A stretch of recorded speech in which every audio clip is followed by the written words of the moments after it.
अब तक जो देखा वो सब ट्रेलर। यहाँ से आपकी 5 मिनट की ये स्टोरी है और रियल स्टोरी है। 150 साल बाद ठाकुर जी यहाँ से ब्रिज वापस चले जाएंगे। आप अभी जहाँ पे खड़े हो, ये पहले सीहाड़ गांव था।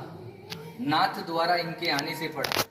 औरंगजेब का जब हमला हुआ, मथुरा वृंदावन गिरिराज जी वहां से ये पलायन करते करते इस गांव में आए। बीच में बहुत सारे गांव पड़े, किसी भी राजा ने इनको शरण नहीं दी क्योंकि सब औरंगजेब के अधीन हो गए थे। आपने बुक और पुस्तकों में पढ़ा है, मेवाड़ कभी किसी का गुलाम नहीं रहा है। यहाँ आते आते इस गांव में रथ का पहिया कीचड़ में फंस गया, ना तो आगे जाए ना पीछे जाए। ये है गंगाबाई जो श्री कृष्ण से रूबरू बात करती थी। पीछे हैं ब्रिजवासी, ये है पंडित दामोदर जी और ये मेवाड़ के राजा राज सिंह। यहाँ से 28 किलोमीटर दूर एकलिंग जी महादेव का मंदिर है। ये महादेव से डायरेक्ट बात करते थे, जैसे गंगाबाई श्री कृष्ण से बात करती थी वैसे ये महादेव से डायरेक्ट बात करते थे। जब इस गांव में रथ का पहिया कीचड़ में फंसा तो गंगाबाई ने श्री कृष्ण से पूछा, प्रभु क्या लीलाएं आपकी, ना तो रथ आगे जा रहा है ना पीछे जा रहा है। तो श्री कृष्ण जी ने पूछा,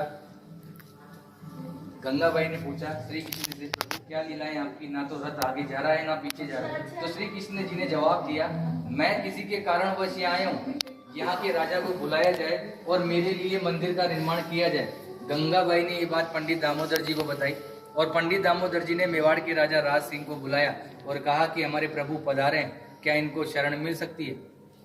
तो राजा राज सिंह ने जवाब दिया, मैं मेरे गुरु आराध्य से पूछता हूँ, अगर वो इजाजत देंगे तो मैं मंदिर का निर्माण करवाऊंगा। ये महादेव के पास गए और बोला, प्रभु आपके मित्र और सखा पधारे हैं, क्या इनको शरण मिल सकती है। तो भोलेनाथ ने एक सुंदर सा जवाब दिया, मेवाड़ की जनता अगर इसके नखरे उठा ले तो ही इसी को रोकना है, अन्यथा जाने देना है, क्योंकि ये अलग अलग श्रृंगार करता है, 8 समय की झांकियां लेता है और अलग अलग भोग लेता है। घूम फिर के ये बात गंगाबाई के पास आई और गंगाबाई ने श्री कृष्ण को बताया, प्रभु आपके लिए तो महादेव ऐसा ऐसा बोल रहे हैं। तो इन्होंने भी एक सुंदर सा जवाब दिया, वो है भोला, नाम से भी भोला है, काम से भी भोला है। उसको तो 2 रुपए की राख लगाकर बैठा दो तो बैठा रहेगा, मगर मेरे नखरे वो जानता है। मैं मेवाड़ की जनता को वचन देता हूँ, मैं यहाँ का जल भी ग्रहण नहीं करूँगा।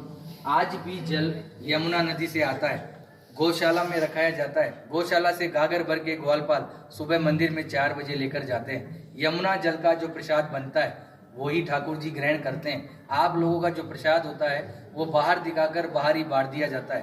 कहते हैं किसी के कारणवश है, मीराबाई की कजन सिस्टर अजब कंवर बाई साहब इनके साथ पासे खेलती थी। श्री कृष्ण को पता थी कि आज मेरे साथ ये पासे क्यों खेल रही है, मगर श्री कृष्ण जी जान चला के हारते गए और अजब कंवर बाई साहब को जिताया और बोला कि